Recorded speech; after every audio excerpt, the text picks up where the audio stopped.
So we're going to be talking about entrepreneurship and supporting farmer-led irrigation development in sub-Saharan Africa today. And we're very lucky to be joined by a bunch of panelists who have incredible experience on the ground in the field that we can learn from and hopefully have an engaging and interesting conversation.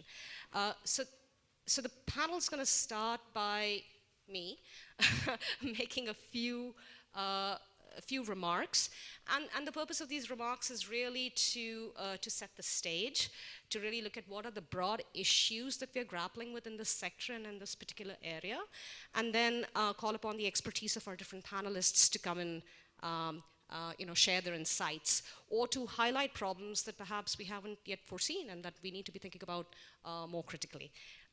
So let me start by introducing myself. I'm Soumya Balasubramanya. I'm a senior economist with the World Bank.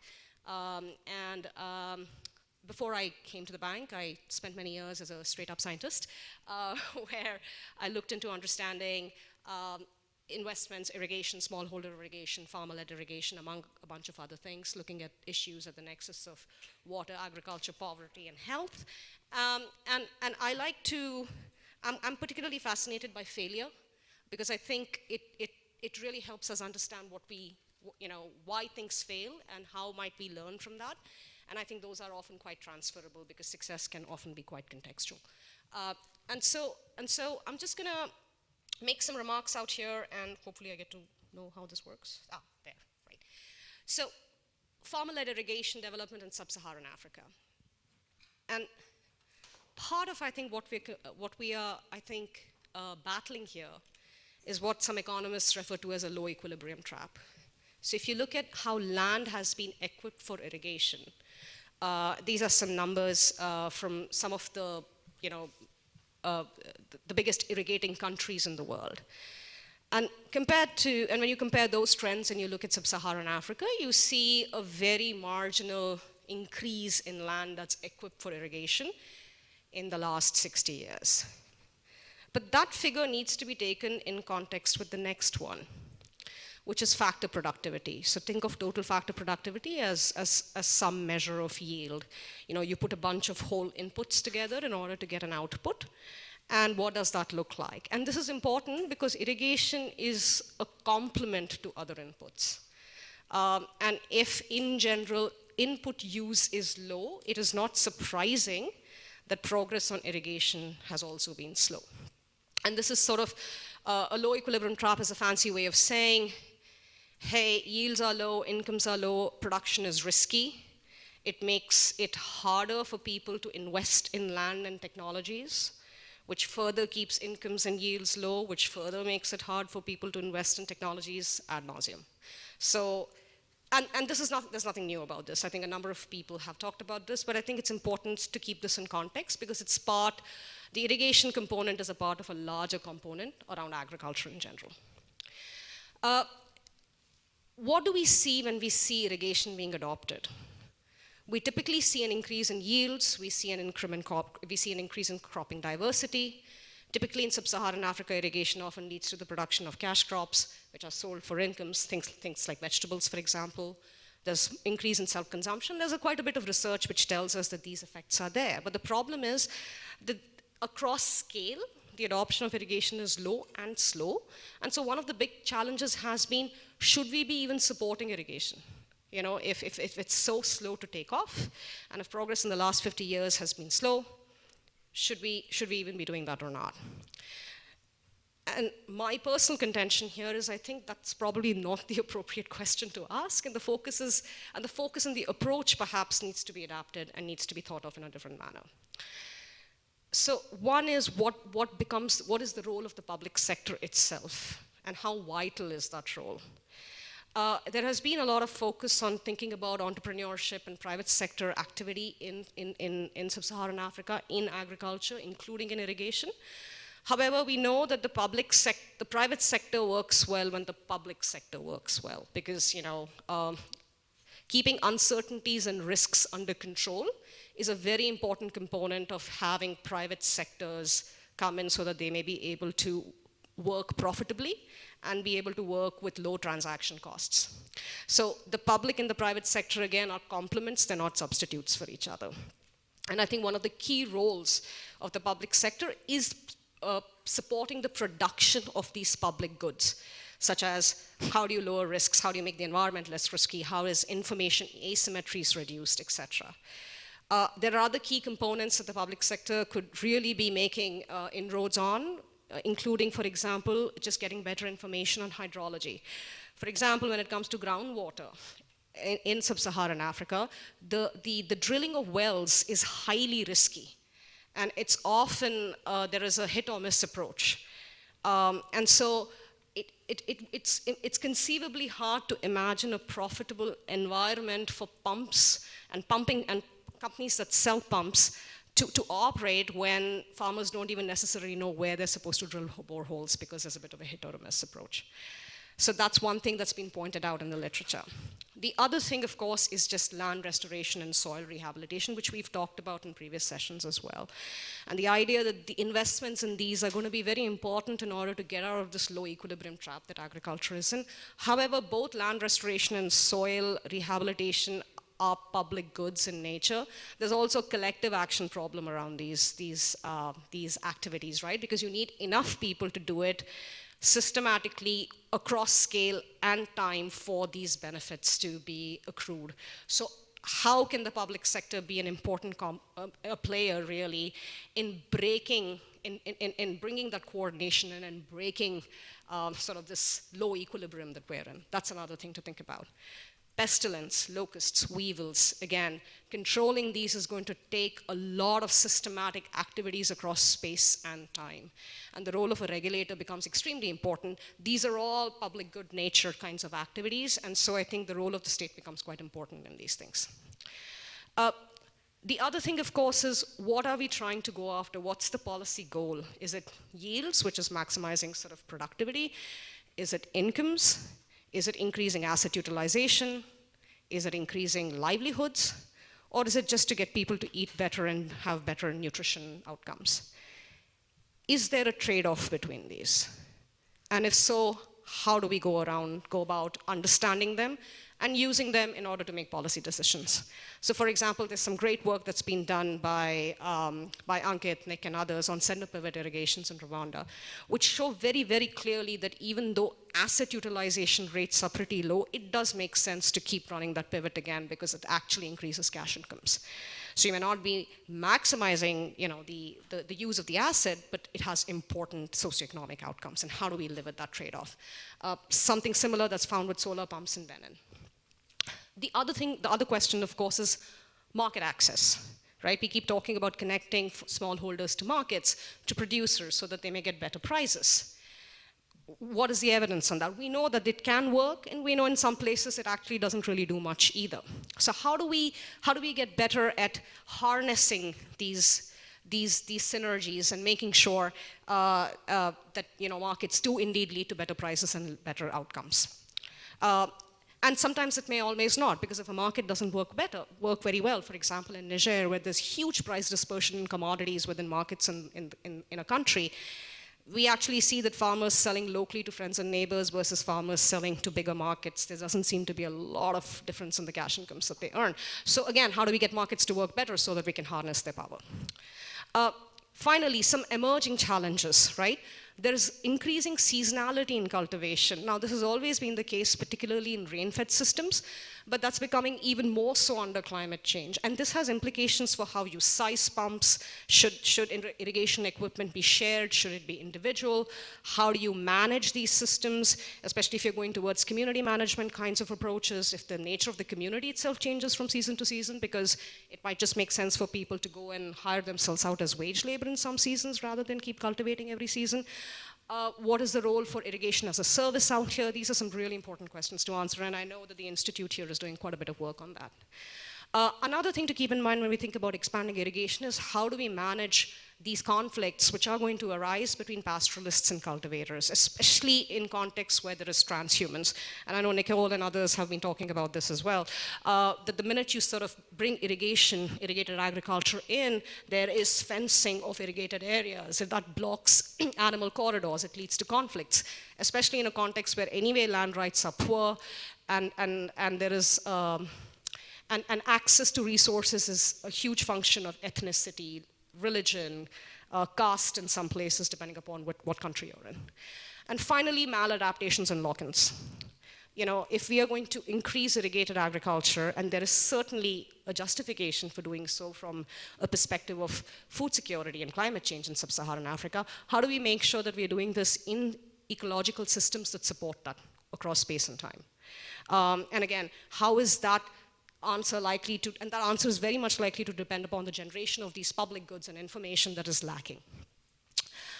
So with that, I'm going to turn it over to our panel out here, and we have 4 excellent talks today. The first one is by Dyna sorry, I'm going to get the name wrong, who is from the Clinton Development Initiative. And she's not here with us today, but she has sent a video recording where she's going to talk about how CDI is working with smallholders to increase total factor productivity and transition away from subsistence agriculture in small scale in sub-Saharan Africa. So move from producing largely for self-consumption to producing for sale and profit. Hello, and thank you for the opportunity to present here today. My name is Natacha Akaliza, and I am joined by my colleagues Mukarusagara and Raissa Urujeni. We are part of the Doari Water for Food Global Institute at the University of Nebraska, and we will be sharing with you today our research about irrigation as a service as a tool for supporting farmer-led irrigation development. Farmer-led irrigation is the process in which a farmer decides when. Played the wrong one. Yeah, okay. I thought I got it wrong. Okay. Apologies. Yeah, I was told that Anna would be the first to speak because she's not here with us in person.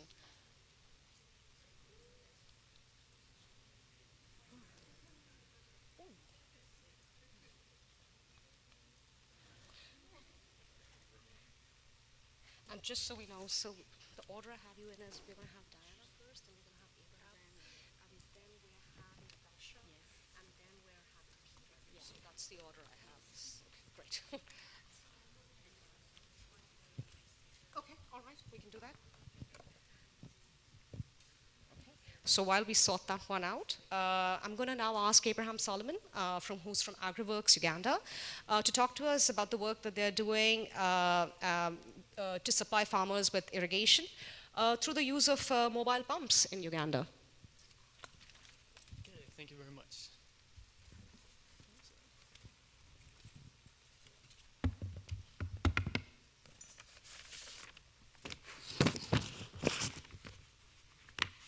Okay, thank you. My name is Abraham Salomon from Agriworks, Uganda, and we provide irrigation on demand to smallholder farmers. Today I'll talk about our experience trying to make irrigation affordable to smallholders in East Africa. And I'll use our experience as a way to highlight some fundamental issues in making irrigation affordable for smallholders and how these insights have led us to our current model of providing irrigation as a service. So we hope this will help justify new ways of thinking about how to provide irrigation solutions to smallholders. Sorry. Okay. So this is the problem that we're trying to solve. In a phrase, it is expensive irrigation. But for the rest of this presentation, we'll explore why it's a bit more complicated than that. But before we talk about this, we'll have to define who this is a problem for. Africa is a diverse group of farmers who could irrigate with very different capabilities. So what I'm discussing today in this presentation doesn't apply to everyone, and there are farmers who don't face the constraints that we're talking about. But the people I'm talking about for the rest of this presentation are low-resource farmers, and they're the great majority of farmers in East Africa. For the rest of this presentation, I'll just refer to them as smallholders.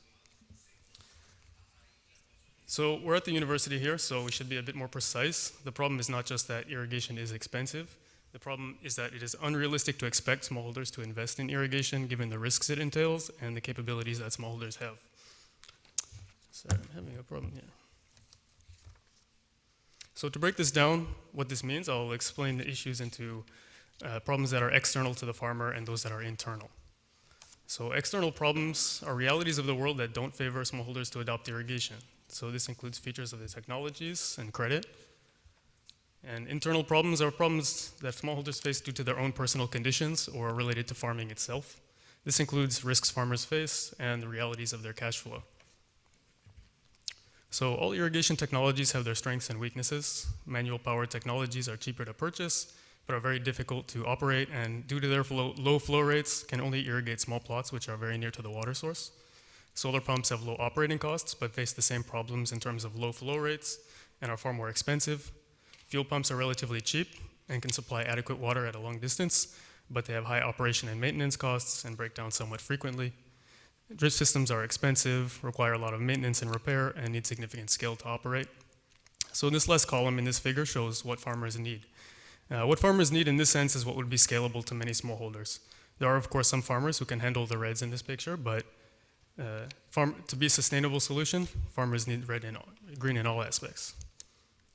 So because purchase cost is such a large barrier for most technologies, a common solution proposed has been to promote the use of credit. The most common source of credit for smallholders are VSLAs or savings groups, but these cannot cover the cost of irrigation equipment in most scenarios. MFIs or banks are generally not too friendly to smallholders because they don't have an interest in losing money. They rightly have some significant difficulties in the procedures to take a loan. They require farmers to show they have good credit or transaction history. They ask for a large value of collateral, which is often based on titled land, and the loan processing cost and time is quite high. And of course, the high interest rates make it not very attractive for smallholder farmers. Asset finance through equipment suppliers has been another alternative. However, giving credit is not the core business of irrigation companies. Giving credit requires both a huge capital base and staff investment to issue and recover the credit. And this is definitely not attractive if your customer base is, relatively poor, small farmers scattered in villages. For farmers, the credit also raises the equipment cost because of those loan issuing and recovery. And even the most asset financing requires a down payment, which farmers find it hard to raise. So in response to these external problems related to finance and technology, Agriworks developed a mobile irrigation system. This was a set of equipment that could easily be moved from plot to plot on a common motorcycle. And there were three key advantages of making it mobile. First, more than one farmer can share the cost of the equipment. It can easily be used on rented land, and the equipment is not left in the field, making it safe from theft and damage. But the first thing farmers always asked for was whether they could pay in installments. Since this was pretty much the only way to generate sales to the smallholder segment, from 2016 to 2018, we offered this equipment with asset financing. So we were aware of the challenges of asset financing, but we made several hypotheses about how we can make it work. We offered it to some groups to build social collateral and share payment costs, and we limited these groups to a few people who could easily share the asset.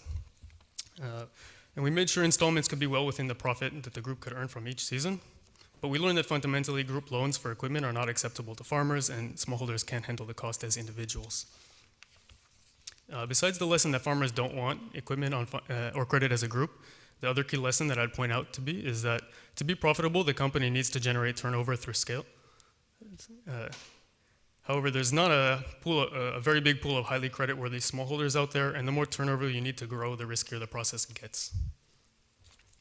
So this led us to take a step back and reconsider what is going on from the perspective of the farmer, which causes these fundamental problems in acquiring irrigation. What we've learned is that we could not address the serious internal problems faced by farmers. The problem of technology is how to have as many positive attributes as possible, but good technology alone is not going anywhere. The problem of credit is related to finding the skilled and willing farmers, but good technology in the hands of a skilled farmer is also not enough. For irrigation to be beneficial to a smallholder, they also need to have good conditions. And the internal problems farmers face are about poor conditions.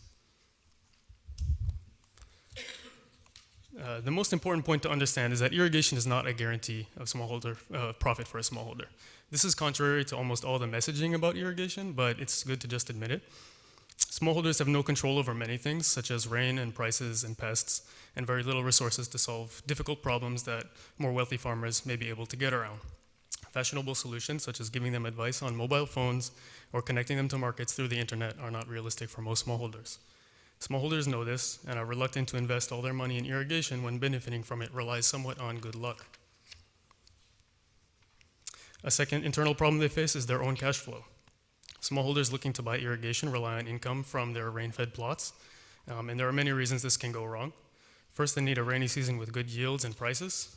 This sometimes happens, but often doesn't.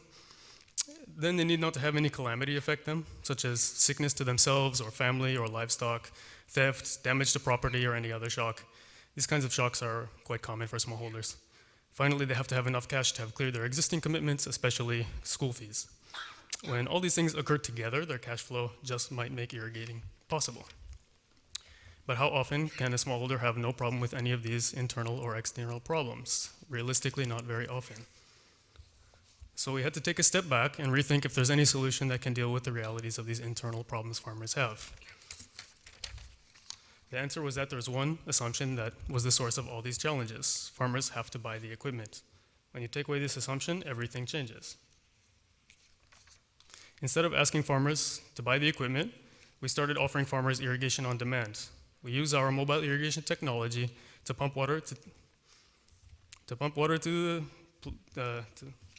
the field and pump water for a fee.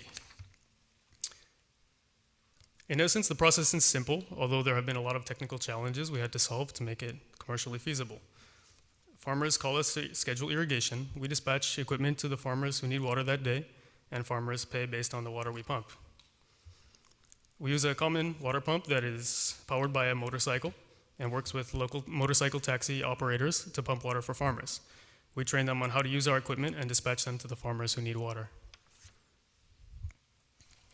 So from the smallholder's perspective, the comparison is clear. There are no upfront costs, no risk of breakdown or theft, no loss of collateral if you can't repay the credit, and no sunk costs that are lost if you have a calamity. So there's no need to try to read this whole table, but it is showing the seasonal costs of using the irrigation service versus using equipment that the farmer owns themselves. When including replacement costs and labor costs, the cost of using irrigation as a service is on par or less than alternatives owned by the farmer. This is not based on amortizing the purchase cost, just the variable costs per season.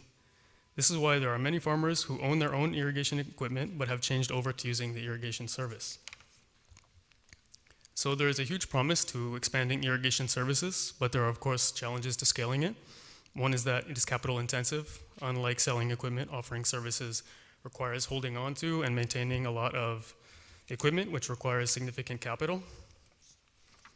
Second, irrigation services are viable in locations with a high density of irrigating farmers. For example, the map shows parish level density of farmers that are irrigating in Uganda. The circle on the right shows an area with a number of parishes with a high density of irrigators where the service can be viable. But the circle on the left shows large areas with access to surface water but few irrigating farmers. This means scaling should also involve work to build capacity of the many farmers with access to water to learn how to produce and market dry season crops. Finally, it is always difficult to create a market that didn't exist before. Irrigation as a service is not a known option in most communities and takes time to build awareness and demand. We're on the left panel currently, where equipment is expensive and therefore demand is low. Irrigation services for smallholders can be profitable where demand is high, which means that prices must be low, which is the right panel. However, you can't go from the status quo to high demand overnight. It's a transition process and takes time for farmers to adopt new approaches. So the question is, who funds this transition when services are offered but demand is still building? Funders often don't see where this fits into their profile. Impact investors want to come on board when the business is about to go to scale and are generally not keen on offering services to highly unpredictable things that are subject to highly unpredictable things such as weather and the ups and downs of the lives of smallholders. Donors to irrigation projects generally see their role as funding large schemes or subsidizing irrigation equipment. There is an assumption that if companies are offering irrigation as a service, it ought to be fully commercially sustainable on its own. The challenge is that making the jump from transition to scale requires funders with the vision that it can either be a sustainable enterprise at scale or it can be a better way to fund smallholder irrigation than schemes and subsidies. So some key messages: irrigation is not a sure thing, especially for smallholders who face a lot of risks outside their control. Therefore, large investments in irrigation equipment will always be a very hard sell to this customer segment.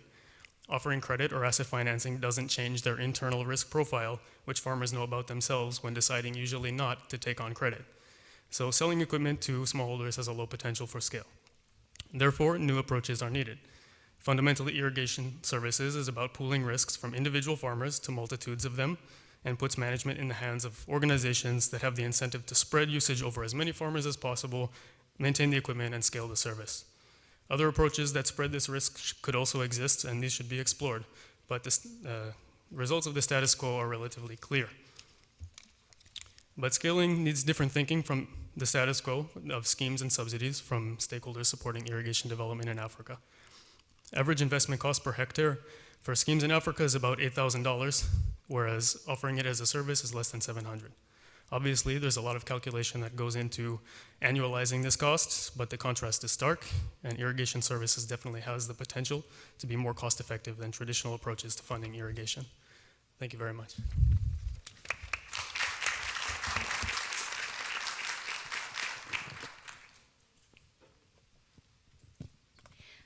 I'll now ask our next speaker to come up. And this is going to be, we're going to go with Natacha and we come back to Dyna in the end. Great, okay, wonderful. It's now going to be, we're going to have Natacha Akaliza, who's at the Water for Food Institute, who will be presenting some cases on irrigation service provision from Rwanda. Natacha.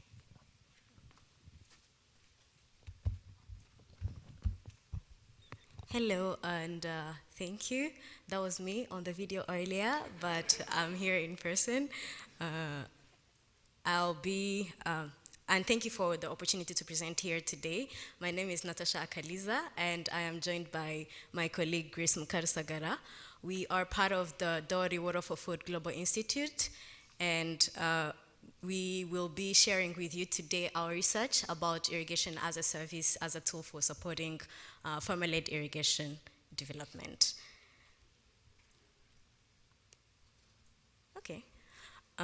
I'll start by defining farmer-led irrigation. Farmer-led irrigation is the process in which a farmer decides when and where to develop irrigation and chooses the most appropriate solution for his or her needs. Over the last several years, Water for Food has conducted research about irrigation entrepreneurship in Rwanda and now in Uganda. Our research is based on dozens of field interviews. We call these discovery interviews. Basically, we are trying to understand the different needs of key stakeholders in the irrigation system. These interviews form the basis of our other research and outreach, including mapping the irrigation ecosystem and analyzing innovative business models for irrigation goods and services. We support local entrepreneurs with knowledge, resources, and connection with the goal of strengthening the capacity for new agtech startups in sub-Saharan Africa. I would also like to acknowledge the United Nations International Fund for Agriculture Development, which fund this work alongside Water for Food. As you all likely know, smallholders in sub-Saharan Africa face various and numerous challenges in accessing irrigation. For one, the cost of irrigation equipment is often high relative to the farmer's income. And we've seen where governments and NGOs try to address these challenges with equipment subsidies, but still these subsidies can be difficult for some farmers to access them. Many banks are worried to provide loans to smallholder farmers because, for one, it is unpredictable, and also the farmer's income is risky.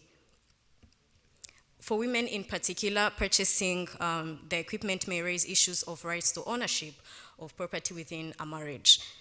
So how are smallholder farmers currently overcoming these challenges, and how can those of us in this room support the efforts which farmers are already undertaking? One possible solution is irrigation as a service, which Abraham mentioned. In this case, a smallholder does not purchase irrigation equipment. Rather, they pay a service provider, such as Agriworks, and there is a range of cost structures for these services. Irrigation as a service addresses the previous challenges. It has a lower upfront cost than purchasing irrigation equipment. Therefore, smallholder farmers can bypass barriers of accessing credit that often prevent them from irrigating. Additionally, these services reduces farm labor and solve some challenges for female farmers, such as picking up and transporting heavy pumps in and out of the field every day. We have seen business models where the farmer or entrepreneur who owns the equipment will provide transportation and perform the irrigation on behalf of the customer. And finally, for many smallholder farmers, borrowing or renting a pump is the first time they access irrigation. Neighbors or pump owners will often train the user on pump operation and maintenance before they rent them out to them. And this builds valuable technical skills that increase a farmer's confidence in operating the irrigation equipment. To remain concise, I just simplify the challenges and opportunities facing smallholders, hoping that we'll delve deeper into the nuance of these topics during the Q&A and later on this week. But for now, let's look at the types of irrigation as a service business models we observed so far. Based on our field research, we identify 3 categories of business models in which farmers are irrigating without necessarily owning the irrigation equipment. The first one is farmer to farmer, where a farmer who owns irrigation equipment will rent it out to another farmer or lend that equipment to a farmer, usually a neighboring farmer. The second one is the entrepreneur to farmer, where there is an entrepreneur who is renting the irrigation equipment or selling the irrigation services. The third one is water tanker truck, where a farmer hires a water tanker truck to transport water from a water source to their field or their storage unit. Among the 3 that I just mentioned, the 3 categories, I will highlight 2 most interesting business models we found under the entrepreneur to farmer category. The first one is a model by Sapu. Sapu is an entrepreneur, but also a farmer in the eastern part of Rwanda. Sapu uses small water pumps, fuel or diesel pumps, to provide irrigation to his customers. Sapu provides reliable and easily accessible water during the dry season for farmers worried about crops or cattle dying.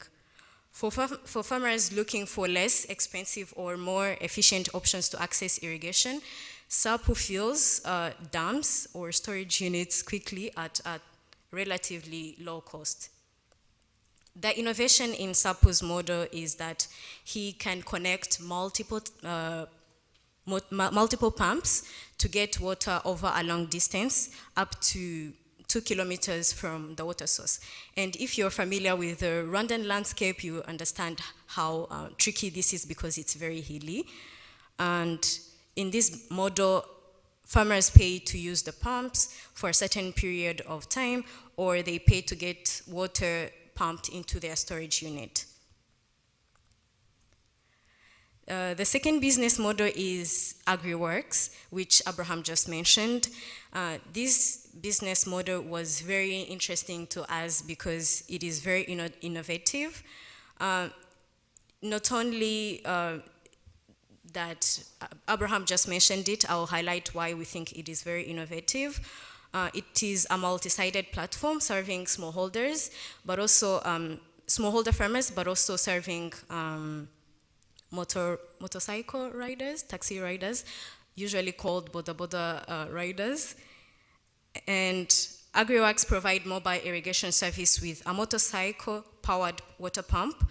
And another innovation, apart from it being a multi-sided platform, is that Agriworks does not own the motorcycles. They only own the pumps that get connected to motorcycles. So you can imagine this as Uber, but for irrigation. And for this model, farmers pay an hourly rate for irrigation service.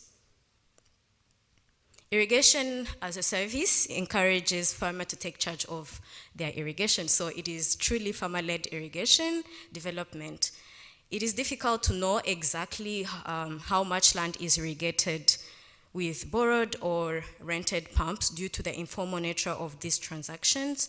But based on observed behavior, specifically in Rwanda, we estimate that lending or on renting of small pumps has increased actual irrigated area between 8 to 45% in Bugesera district and 3 to 30% in Nyagatare district.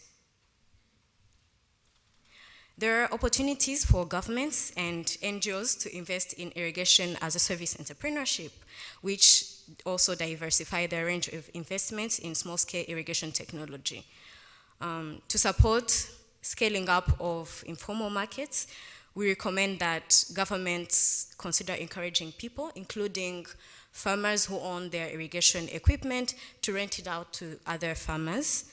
We also recommend that NGOs, governments, and others in the private sector support irrigation as a service entrepreneurs with startup grants, subsidies, and trainings, and as Abraham mentioned, also support these entrepreneurs to scale up their businesses.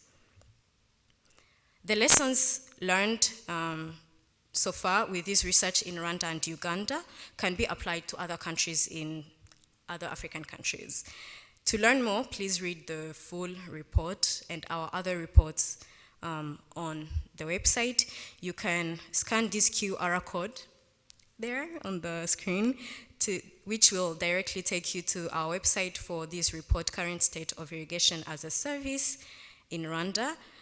And please feel free to contact me with any question or to further discuss irrigation entrepreneurship for smallholder farmers. Thank you.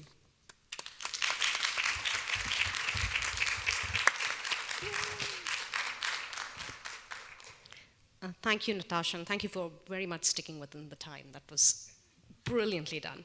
I'd like to now invite Peter Juma from KickStart International, who will be talking about pump rentals in Kenya. And I'd also like to encourage our audience to please have your questions. You may put them in the box in the app, or you may come up to the microphones and ask your questions. Thank you so much. Thanks everybody for coming and for this opportunity. I'm really excited to be here. My first time to be in Nebraska. And being in Nebraska and talking about irrigation, most of us are thinking about big things. But I want us to go back to Africa. I just want us to take a flight to Africa. And when we are talking about irrigation and the smallholder farmer, we are talking about a farmer who owns between 1 to 2 acres of land. I know here in the US, if you own 100 acres of land, you are a smallholder farmer. In Africa, you'll be a very wealthy and influential politician to own such an amount of land. So I just want to talk about what we do as an organization, how we work, and how we support the smallholder farmers to adapt to climate change, make a lot of money, and take a pathway out of poverty. So KickStart is a non-profit social enterprise, and our main mission is to lift millions of people in sub-Saharan Africa out of poverty. We want the smallholder farmers in Africa to make a lot of money and to adapt to climate change. We started back in Kenya in 1991. We are currently operating in 17 countries in sub-Saharan Africa. And our business model, we approach our work in 3 main facets. Number 1, we design and develop and manufacture irrigation technologies suitable for the smallholder farmers in sub-Saharan Africa. Number 2, we promote these technologies across the continent to partners and the farmers. And the third thing we do is to advocate for system change, talking to governments, to development partners, local and international NGOs, carrying the message of we want to irrigate Africa. And let me just share a story about Africa and why fighting poverty on the continent might be one of the most challenging things. I just want to share a few statistics just to bring things into context. Today, Africa has just over 1 billion people. About half of them live below the poverty line, that are going to bed hungry without food each day. And 40% of the children that are under 5 years are stunted in growth, meaning their brains and their body mass will not develop adequately. And that's a very big problem for the next generation that will take over from us. And today, Africa imports about $40 billion worth of food each year. And while the rest of the world, the population growth has slowed down, Africa's population growth is the highest globally. It's expected to hit 2.5 billion people by 2050 and 4 billion by 2100. And so when the rest of the world population will be growing by about 1 billion, Africa is expected to grow by about 3 billion. And yet, today Africa is not able to feed itself. And now it's now grappling with this emerging challenge of climate change. While the Africa smallholder farmer contributes to less than 1% of the global greenhouse emission, they are now bearing the greatest brunt of climate change. You've been following the news. Just 2 months ago, we had very devastating floods in Malawi, Mozambique, and the southern tip of the continent. But we know that majority of people in sub-Saharan Africa live in the rural areas. 80% of them are smallholder farmers who are just trying to scratch a living out of their small plots of land, using very rudimentary tools, depending on rainfall for their farming activities. So really, these farmers are not making a lot of money, and they are not really growing enough food to feed themselves and feed their families. And this explains why these farmers are trapped in a cycle of poverty, year in, year out. And the reason for this is because majority of our smallholder farmers in Africa depend on rain-fed farming. It means that these farmers plant and harvest at the same time. They go to the market at the same time when the demand is very low, because you can't really sell it to your neighbor who has just harvested. And so they make very little money from their rain-fed harvests. And these farmers can afford maybe up to 2 harvests in a year. And if you are lucky, but in most cases now, in most of the countries in sub-Saharan Africa, they only get 1 rain season. So that means those who are depending on rain-fed farming, they can only afford 1 harvest in a year. And so it means for about 6 to 8 months, most of our rural folks in sub-Saharan Africa, they do not have food to feed their families, and they do not have money to cater for their other household needs. So we are saying, how can these farmers escape poverty and make a lot of money? And by far the best way for millions of smallholder farmers in Africa to make a lot of money is to transition from rain-fed farming to irrigated farming. As I said, with rain-fed farming, they are growing very low-value crops. These are the staple crops. They can only afford 1 to 2 harvests. They go into the flooded markets when demand is very low. And what we have seen is about 40% of the food that is grown by rain-fed farming goes to waste before it's eaten or even taken to the market. And when the rains fail because of climate change, these farmers are not able to grow anymore because they have to wait for the next rain season, which can come between 6 to 8 months. But with irrigated farming, this farmer can grow high-value crops. These are the fruits and the vegetables. They can do multiple harvests per year. They can basically be farming throughout the year, and some of them can afford up to 4 harvests in a year. And they can sell their crops during the dry, hungry season when the prices are very high because the demand is very high. When your neighbors are waiting for the next rain season, you are the only one that is having a crop of vegetables. You really get people coming at your farm gate to buy, and the price are very high at that time. And so these farmers can afford decent lives. They can adapt to climate change, because when the rain fails, as long as they have an irrigation equipment and they have a source of water, they can continue their farming activity. And it means they can now diversify to include both the staple crops and the high-value fruits and the vegetables, which now affords their family nutritious foods.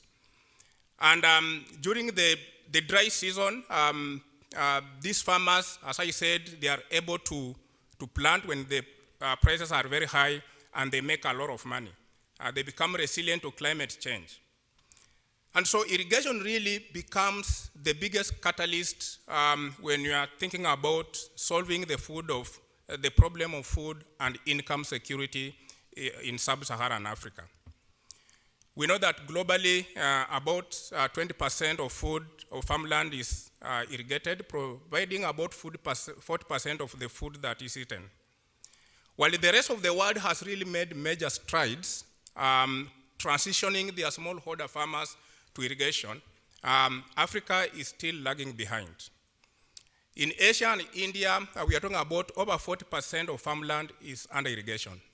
In Latin America, it's about 14%. And most of this is driven by smallholder farmers. We are talking about 70%. But the situation in Africa is very stark. Just about 4 to 6% of farmland in Africa is under irrigation. And actually, most of this is concentrated in South Africa, Madagascar, and the Sudan. And most of this is driven by big commercial farmers. So when you're looking at individual countries like my country, Kenya, where I come from, we are talking about less than 3% of farmland is under irrigation. And this explains why the continent has these perennial food shortages and hunger.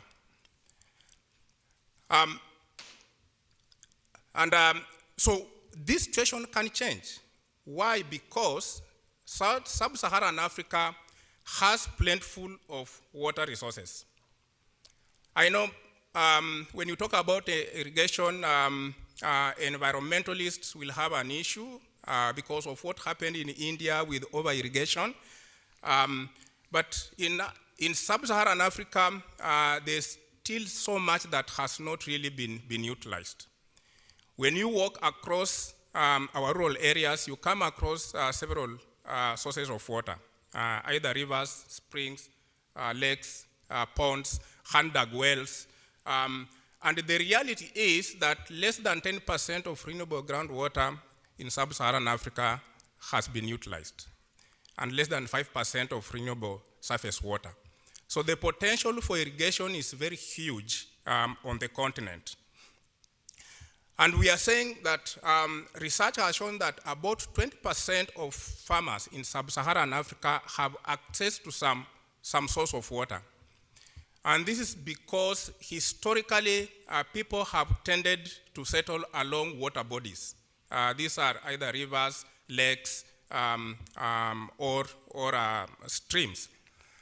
And so we are saying if just 20% of the farmers can adapt irrigation, we can maybe change the situation of food insecurity on the continent. Of course, this doesn't mean that everybody has access to water for irrigation, but at least we know that 20% of farmers in rural Africa have access to some form of water. Okay. And why is this the problem? Because we have not had any history of irrigation. I'll just go very quickly. Irrigation has not been given any attention because of several failed attempts in the past.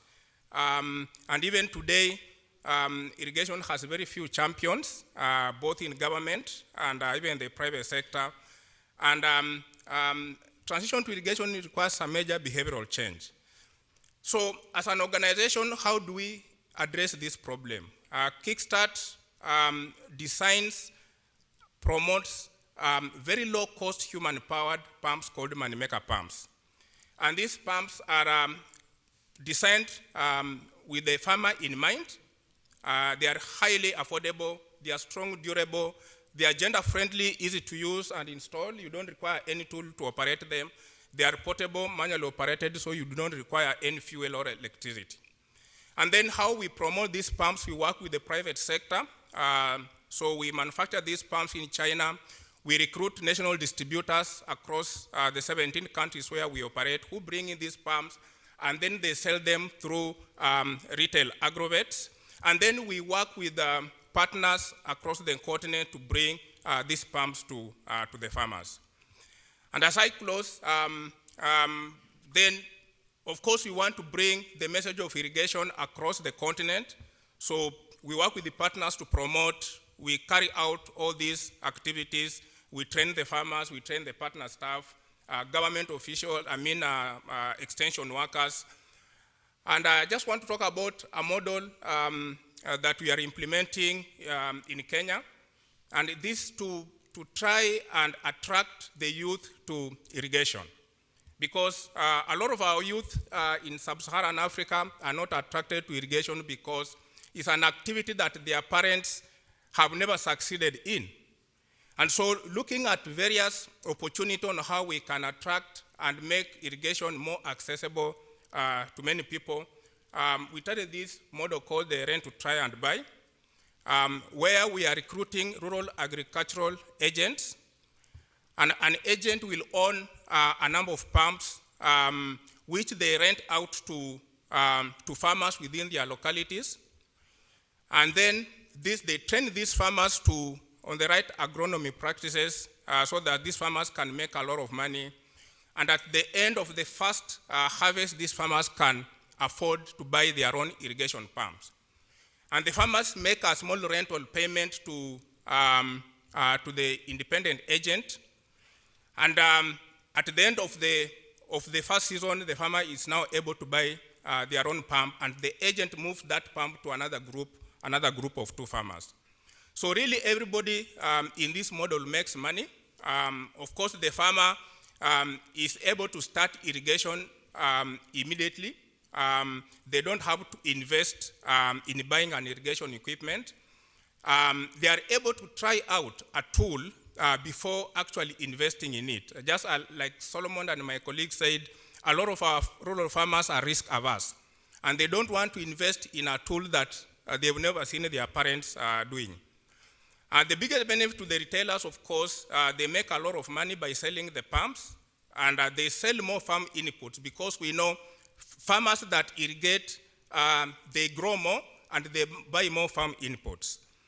And of course, the independent agents, they make money from the rental income when the farmers rent out the pumps.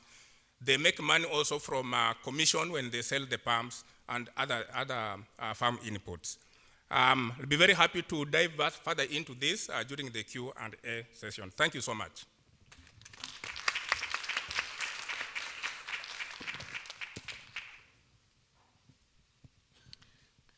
Thanks for that, Peter. And last but not least, now we're going to have our colleague, Dyna Mpasuka from the Clinton Development Initiative, who has sent in a recorded presentation where she will be talking about smallholders and working with them to increase productivity, to move them away from subsistence agriculture towards farming for cash and profit.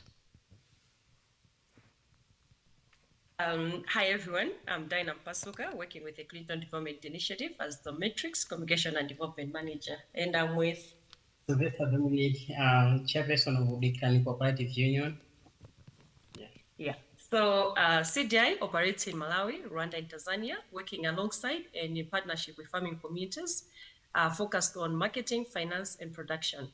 We collectively work to turn agriculture into a profitable business and market opportunities into reliable revenue, resilient revenue streams. Here in Malawi, more than 40,000 farmers, 44 farmer cooperatives, and 1 cooperative union that we have helped to get legally trained and registered are working in partnership with us.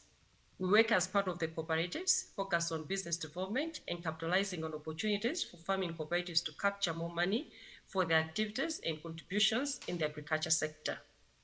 We also provide farmer cooperatives with trainings to meet express needs of the cooperatives and broker relationships between and across ecosystem of partners. CDI is helping bridge gaps that exist between cooperatives and markets, banks, and other key players, helping each cooperative better navigate and capitalize on opportunities to grow their businesses in a sustainable and inclusive way. CDI has directly linked farming communities to financial institutions like Standard Bank of Malawi. So with Standard Bank, they are committed to provide loans to farmers working with CDI, and for many years has shown interest to create favorable lending environment for the agrarian sector. And this means securing interest rates favorable for farmers and creating a repayment schedules that correspond to farmers' cash flows. Standard Bank has in 2 years provided a total of $422,000 in loan at an average interest rate of 20%. CDI is also working with cooperatives to navigate climate change through adaptation and mitigation, integrating trees into traditional cropping systems to build resilience and connect farmer cooperatives with access to high quality climate resilient seeds. We link cooperatives to input suppliers like Farmers Organization and also CDCO, like here in Malawi, allowing farmers access high quality inputs at affordable prices for bulk purchases. KickStart is also a partner that we work with as we are helping farmers to maximize their productivity. KickStart is providing portable and affordable irrigation equipment to farmers, which allows them to engage in irrigation, which is evidently increasing their incomes as well as improving household nutrition. And most farmers are becoming resilient to climate change, which means more resilient businesses and reliable revenue streams. CDI has also just gotten funding from FAMSE and IFAD partner, which will enable more community-based financial organizations access funds for pre- and post-harvest activities and investments like value-added processing or technology like irrigation. So with me, I'm with my colleague here, Sylvester Dominic. He's one of the farmers that we work with. As I mentioned, he's the manager for the Cooperative Union, which again is an umbrella cooperative under it. There are 44 cooperatives that we work with, and he's going to share his experience working in the agriculture sector and also being engaged in winter cropping using irrigation. So over to you, Sylvester. Thank you very much. Like Dyna has said, I'm Sylvester Dominic, the chairperson of the Cooperative Union, which works with CGI here in Malawi. Irrigation farming has become something that every farmer wants to engage in. I am personally engaged in irrigation farming, and I bought my equipment from KickStart Malawi. I used that. I used what they call the moneymaker treadle pump, which has allowed me to grow twice a year and therefore increasing my production and income. It also reduce on the amount of time used to invest on my farm, watering my crops, using a watering can, which takes time and a lot of energy. And I improved my household nutrition as I constantly have food to feed my family. Thanks.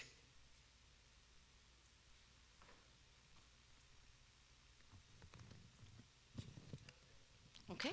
Wow, that was nice.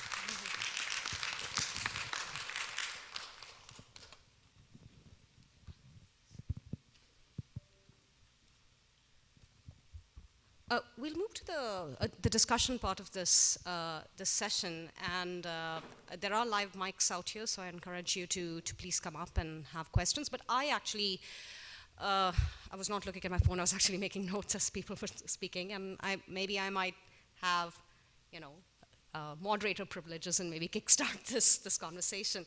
I was hoping I could start with Natacha and Grace, who's also joining us, who work together. I was wondering if you could both speak a little bit about sort of the feminization of agriculture in Africa, and how thinking about rental services rather than ownership might speak to these larger structural labor transformations that are happening out there. Sort of in light of sort of the literature that's been, the previous literature on how irrigation can often have inequitable access, right? Because older models of irrigation have that's certainly been the case. So maybe could you speak a little bit about that? Yeah, can you hear me?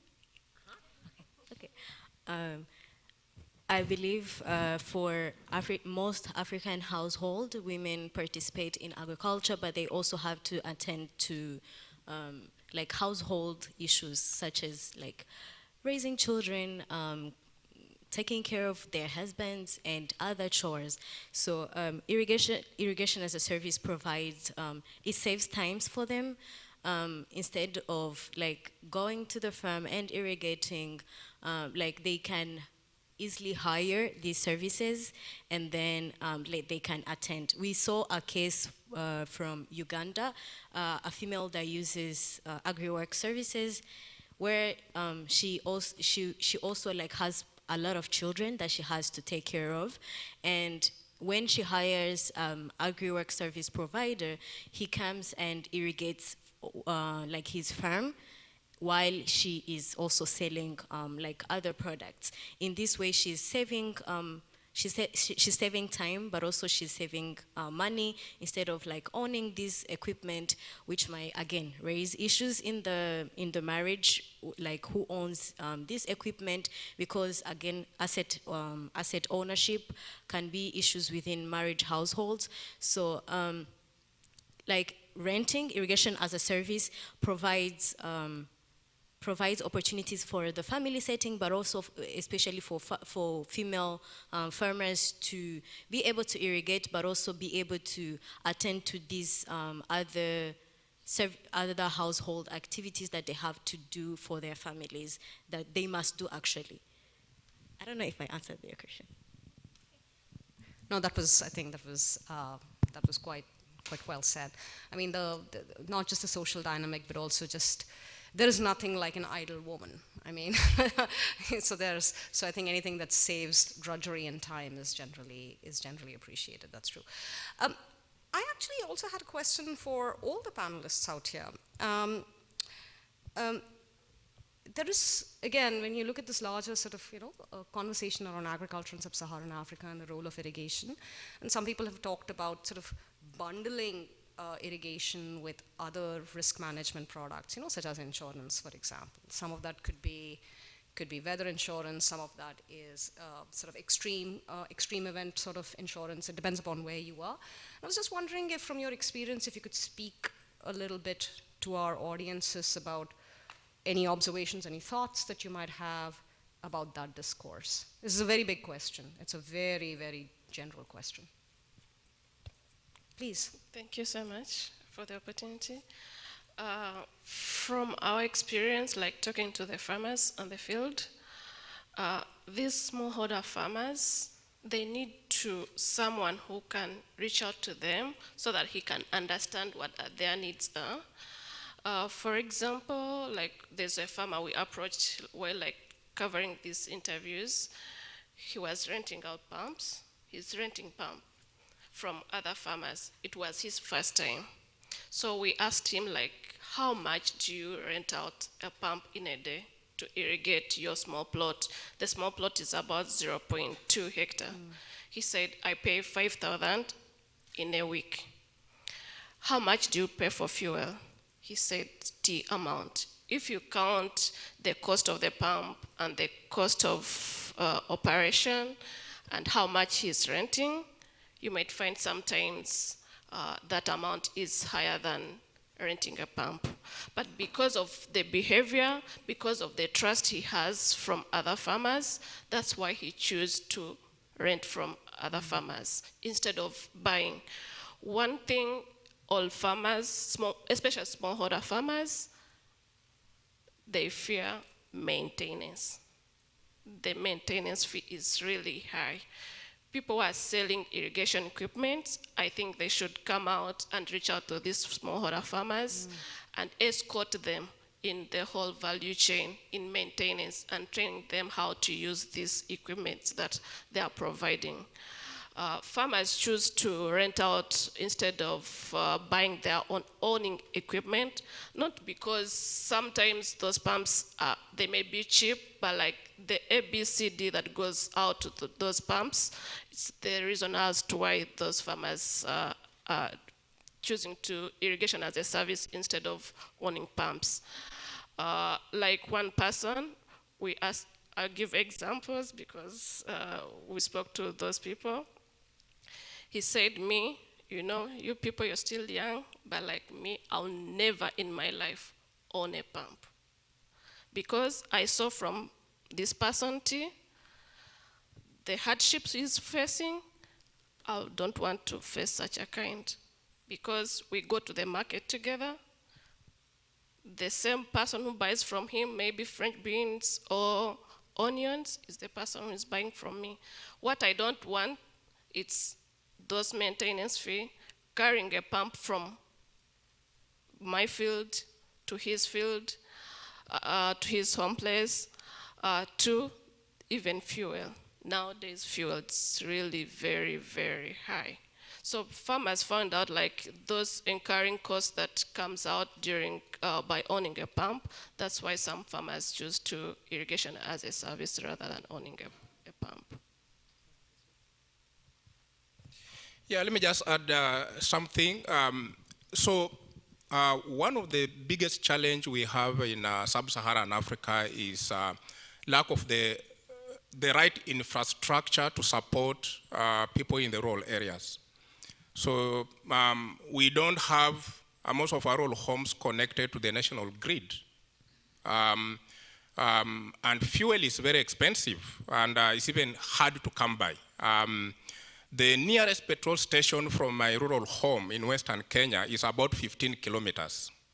So if my grandmother was owning a petrol pump, it's a cost to go and acquire fuel first. So acquiring fuel is a cost, the fuel itself is a cost, and running that pump is a cost. So we really need to think about coming up with appropriate technologies that can leapfrog these farmers from those who are entrepreneurial enough, they want to do irrigation, they understand the challenges of climate change, and they are trying to do irrigation with buckets, which is quite back-breaking, and they really can't do much. Coming up with appropriate technologies that address some of the challenges that she has just talked about.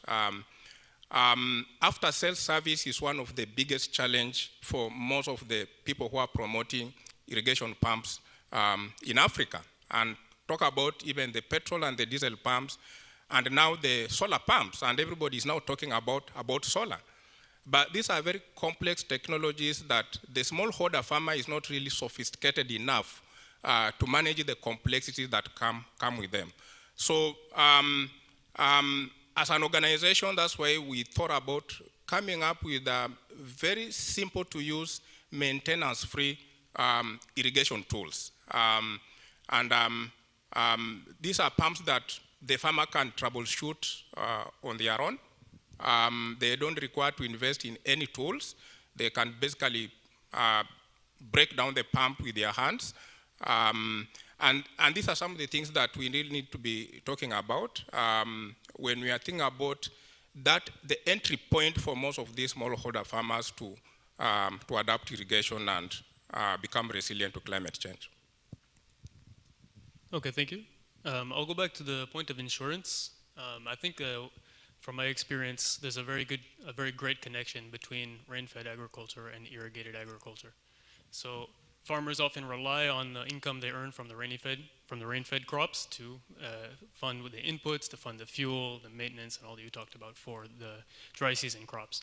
So while I think it might be difficult to bundle different types of insurance together, but I know most insurance in Africa, people are talking about index-based insurance and precipitation insurance. And what that would do is if a farmer gets a payout from insurance, even if it's a poor rainy season, they could still have a cash flow to invest in the dry season. So I would see that these things would actually be synergistic, even if maybe not a bundled product. No, I think those are all very great points, and it's all just different ways to, in a highly risky environment, how do we put different instruments together where it's feasible. These may not be, of course, feasible everywhere, in order to just reduce the risks that there is and kind of spread that around is really one way of thinking about it. I was also hoping to direct a specific question to you, Abraham. You talked a little bit about some of the challenges that you had when you were coming to set these pumps as a rental business, which I think is extremely fascinating, and I think quite a great place to have this conversation, because I do see the potential out there. And I was wondering if you could maybe speak a bit in more detail about what some of those challenges were and what did you do in order to overcome them. And then maybe Peter, you could kind of supplement what Abraham may have to sort of share with us. Sure. Yeah. Thank you. So of course, setting this up, there were a lot of challenges. Like we said, it's been a long journey from the beginning of setting up this mobile irrigation system and having that evolve into the service that we're doing now. In brief, the basic idea first of the mobile technology was to have one equipment that can be shared by multiple farmers. And one of the ways we did that is we actually used to carry a standalone small engine pump on the back of the motorcycle and pump it to farmers' fields. And what the problem was now we were operating a sprinkler, and typically the distances that we were pumping and the elevation, you would find that you don't have enough pressure to run the sprinkler at the end of the day. So what we came up with was using this small motorcycle pump, which attaches to the engine of the motorcycle, to be a booster, to boost the pressure and allow somebody to use a sprinkler. But as we transitioned away from this system that we would provide irrigation technology and move to a service, we went straight to just using this small motorcycle mounted pump. The problem with those is these are pumps which are available in China. I mean, I don't know who invented them, but there are factories in China making them.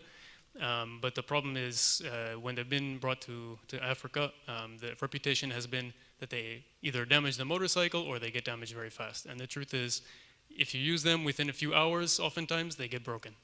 What we did is we had the opportunity of working with another nonprofit in the US, which basically does engineering work in Africa. And they helped design a set of components which allowed us to both make the ease of use much better, so that just within a few minutes a farmer can set it up, and the durability much greater. So it's these special components that we developed, and now we have a manufacturer making that actually allow this technology to work. So I'd say that's one of the main challenges. I think the other has been, of course, it's something very new to farmers to offer a service to begin with. Of course, the first time we offered it, there was a relatively smaller group of people demanding it, but we found that like within the first season, we had about 200 farmers pay for the service. And by the second season, without any marketing, without anything else, radio announcements or demos, we found, it was like over 3,000 farmers calling for service, right? Just from word of mouth. So I'd say there's definitely a difficulty in the initial process in terms of building knowledge in the community around that the service is available and it's affordable. I would say the biggest challenge we're facing now is what I talked about in the presentation in terms of now scaling up to the next level. Where we are now is a proof of concept. We know that farmers demand it. We know that farmers are willing to pay for it. But now to reach the level where it can be self-sustained is also still quite a journey. So I think that now understanding, the priorities of whether they're for-profit or not-for-profit investors or charitable givers, I think is now the main challenge. Yeah, and it's good services like what Salomon are offering. Just like she did mention, one of the biggest challenges and barriers for most of the smallholder farmers acquiring these irrigation tools is capital. And then, of course, as we said, most of these farmers are risk averse. And then the third thing, they really don't understand irrigation. Like I said, we really don't have a history of irrigation in Africa. It's not something that their forefathers were involved in, so it's really a new concept. It requires a major behavioral change and a lot of investment, and that's why the private sector really shy away from supporting smallholder irrigation systems. But there is demand for such services. Last month, I was doing a field trip in the western part of Kenya, and I came across farmers who are renting out their pumps at about 500 shillings per day. That's about $5. And in fact, when I asked one of the youths, how are you able to afford this? And he told me, well, I make about 6,000 shillings in a week. That is $60. So paying a small fee is not really a problem. So it shows there is demand, and there is now the understanding by most of these rural folks about the impacts of climate change, and they are now willing to pay for a service to be able to become resilient to this. So we see the work from a technology development point of view. That's where I come from.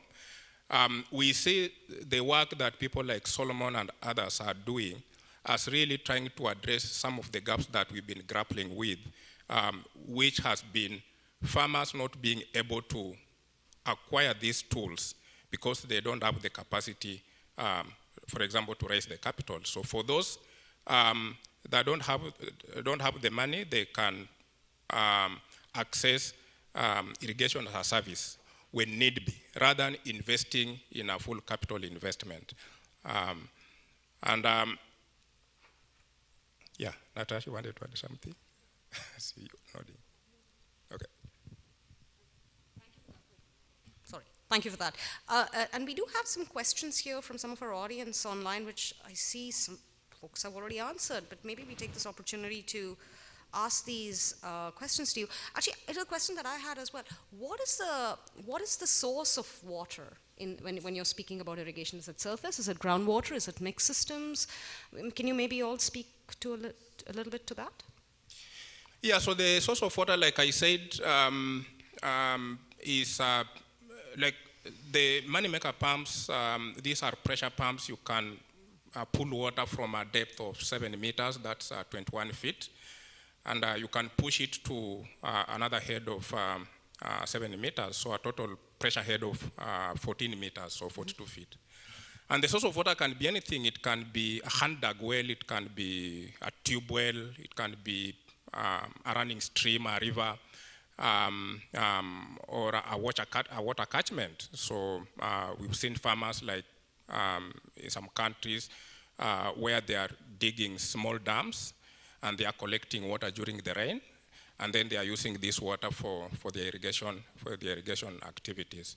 So the source of water, as I said, if you're walking around in the rural areas in Africa, you'll come across so many water bodies that can easily be utilized for irrigation activities. Yeah, I would say it's very similar. Basically, for us, we use surface water sources. Any surface water will do. Can be usually small streams are the most common, but some people maybe they'll have a spring which has a pond dug around it, or near a lake shore. Shallow groundwater can work if it's shallow enough, if it's within maybe 2 or 3 meters depth.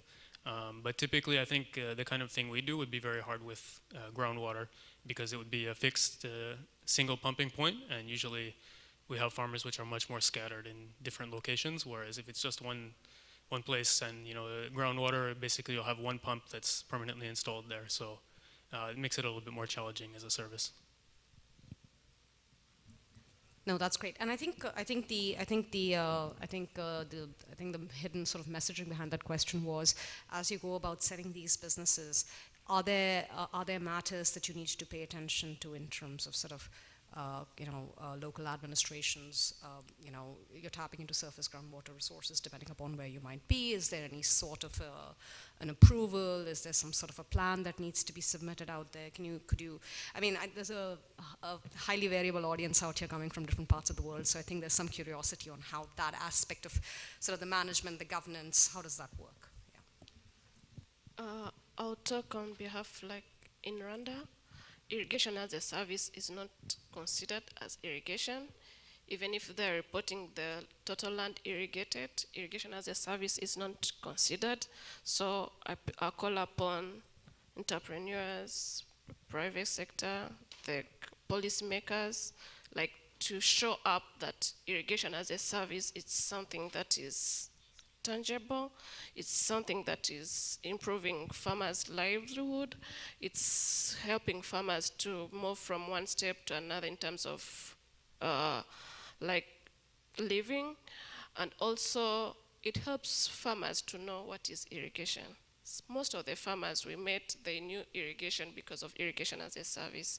So I call upon governments to support this system, the entrepreneurs who are providing irrigation as a service, and also to acknowledge that irrigation as a service is a system that can help people move from one step to another. Yeah, to add on what Grace said, in terms of, I think for smallholder farmers, they use what they need in the moment. So if it's irrigation as a service, they will pay for a certain period to use that irrigation. And since it's costly to irrigate by owning a pump, then there is the cost of fuel. So the longer you irrigate, the more fuel you're using. So most smallholder farmers that we've encountered are very wise to know which time to irrigate in order to minimize those costs. And I believe that those costs are what put pressure on those water bodies, for example. And even for irrigation as a service, if they are paying for a certain period of time, then it's not putting a lot of pressure on those water bodies. So far, as I think from the presentation that Peter presented, it's the water resources that have been utilized so far in Africa is very minimum to start now to be, worried at this moment. So I think we're fine. Yeah, I can say something about that. I think from our perspective, I think regulation definitely is a big challenge. There are a lot of countries in sub-Saharan Africa that have water regulation that it would be very hard to fit irrigation as a service into. I think the issue is there's a lot of red tape you have to go through in getting water permits. We know that in the real world, people are using water without permits. It's the great majority of people are using without a permit, but technically, legally, you're supposed to have a permit. And getting a permit is far beyond what any smallholder can do. You have to get an environmental impact assessment, you have to have a specific pumping location, you have to have it metered, you have to have it inspected. And frankly, it's just not realistic for smallholders. So as a service, we would still be subject to that same rule where the farmer should have a permit for us to irrigate. So I think in countries which do have that type of water regulation, which don't maybe have thresholds on the amount of water you're allowed to abstract without a permit, that will become a serious issue. So I think, that should be definitely taken up at the policy level. All great points, thank you. And I had a question, it suddenly struck me. How are these irrigation services priced? Are they priced by crop, area, number of irrigations, number of hours you run the pump? Can you speak a little bit about that, please? In Rwanda, irrigation as a service is priced according to season, daily, or sometimes it's a friendly way. Sometimes someone can irrigate for his neighbor on the friendly way, but it's seasonal or monthly or daily. In addition to what Grace said, they also based, for the case of entrepreneurs, they also base on the distance from the water source to the farm, and also the time, the fuel that is used, if there is labor, that is if there is someone who is irrigating for you, that is also included in the cost, and the transportation. Yeah, for us, we looked at different ways of pricing the service, but I think the simplest way we decided was just to charge an hourly rate, which is constant for all farmers. Of course, there's some variation in terms of flow rates, so if a farmer is farther away from the water source, they'll have a lower flow rate. But typically, we operate within a range where we know roughly the average flow rate, what it will be for all of our farmers. So instead of trying to calculate a much more advanced thing, calculating the distance and the elevation and all of that and charging per amount of water that you pump, it's the easiest thing for everybody to keep track of is the amount of time that the pump is running. And so that's how we do it. And I'm also just a little curious if you could say it, just again, maybe offer little details in terms of, have you encountered, you have 3,000 farmers that you're working with, have you encountered sort of peak season demand, and then how do you go about scheduling everybody? Because, of course, irrigation is highly sensitive to time, right? You have to harvest at the right time and the right way. So how do you handle that in your operations?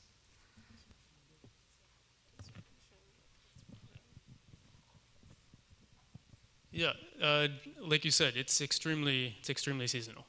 So typically where we work, you'll find from November up to March, it's the dry season. That's when farmers all prepare to irrigate, and that's when they do all of their planning for the whole year. Is maybe they'll buy seeds, they'll buy inputs, they'll prepare the land, they'll rent land where they'll irrigate starting for that November to March season. You find that other times of the year, it actually, even if there's a dry spell, it's very hard to get demand from customers because it's something they haven't prepared for, right? It's a temporary lack of rainfall that they didn't save up money for, and they don't have money to irrigate. And it may be a crop which isn't a very high value crop, and it may not make sense for them to irrigate it. We do think that there's a big potential for supplemental irrigation and to encourage farmers to do that. But I think that definitely from the planning perspective, it's hard for them. What we see is during that dry season when the peak demand is there, if we get one rainfall, you can get a week without any single irrigation job. Then if you get 3 or 4 days without rainfall, we'll start getting demand come back. So it's extremely sensitive to rain, and it's very sensitive to that planning period that the farmers have for the irrigated season. Thank you for that. I know we're coming to the end of, I think 4:15 is sort of when we wrap up, so we have about a minute or two. We did answer, I hope, most of the questions up on the chat, and please, come ahead. All right. So, yeah, it's been really great hearing about all the different innovative ventures, helping farmers get access to irrigation equipment. And I have a 3-part question concerning irrigation scheduling. So keeping in mind how much irrigation scheduling, that's the timing and amount, can affect yields. The first part of this question is, how is irrigation scheduling handled? From what I've seen from the venture so far, it seems to be handled mostly by farmers, and I wonder if perhaps they receive some training on this. The second part of the question is, how much potential do you see in farmers adopting more sophisticated ways of deciding when to irrigate and how much? And the third is, if so, that's if you see potential in it, how do you see irrigation scheduling services or training being feasibly integrated into the current systems? Thank you.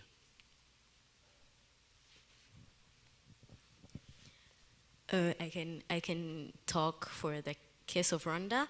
So usually scheduling is done by farmers, as you mentioned, farmers themselves, but also there are like agronomists that work closely with farmers throughout the country, like agronomists or district agronomists that work closely with with smallholder farmers. So these are the ones that encourage them to irrigate, but also like teach them when and how much to irrigate. Obviously, there is still room for education because farmers will be like, this is the amount of water. Since water is available, I can as well put this much water on my land. But there is still room for education, and again, farmers learn from other farmers. When they see something working, they start to adopt it to their own farm.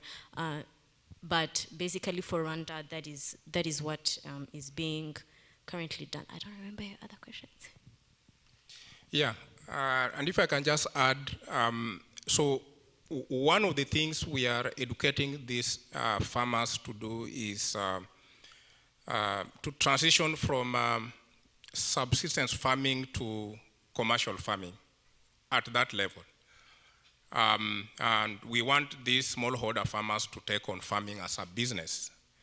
And so there's some level of education that is still required. And yes, we know farmers, these farmers are smart. They now understand the concept of climate change, and they are able to plan. But they need to be educated on how they can adapt. If you just take the example of, I was in Malawi last month, and a week after I left, there was a major flooding, and the farmers had just planted, and all that was washed away. And so this is the type of education that farmers still, for those who still don't understand, they need to be educated on that. But because we want them to take on farming as a business, they also need to be educated on even the right crops to grow at what time, so that they can fetch maximum prices when they go into the market, on the right agronomy practices, or on how they can also even practice regenerative agriculture, on how they can use less of the artificial fertilizers and chemicals. So there's still some education that is required, even for some of the farmers that we think might be a bit sophisticated. Yeah, but to your question about scheduling, like Natacha said,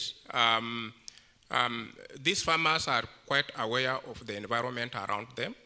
They know what crops sell at what time, and a lot of them, they are able to plan around that. And for those who are depending on rainfall, of course, it becomes a bit of a challenge to plan.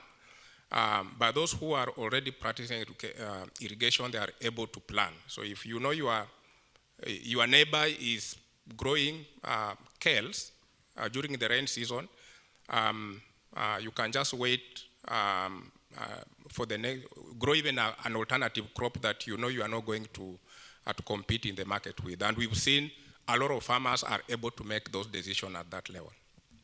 So we are officially out of time. So very quickly, 30 seconds. Yeah, so related to scheduling, I think for the most part, farmers that pay any money for irrigation irrigate far too little compared to the crop's water demand.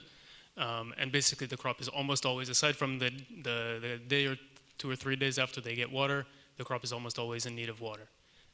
But it goes now to the pocket. Has the farmer saved some money or raised some money in the pocket, and they try to stretch it to the end of the season, and they irrigate enough to get it to the end of the season without maximizing yield. Of course, if you're in an irrigation scheme where water is free, you just open your canal, then I think over-irrigation is a problem. But for the most part, if you're paying for fuel, if you're paying for a service, basically they're always under-irrigating, and they're trying to time their expenses to get to the end of the season while they can still do some irrigation. So I'd like to thank all the panelists and all the questions, and of course, the Water for Food Institute for giving us the opportunity to do this. Thank you very much.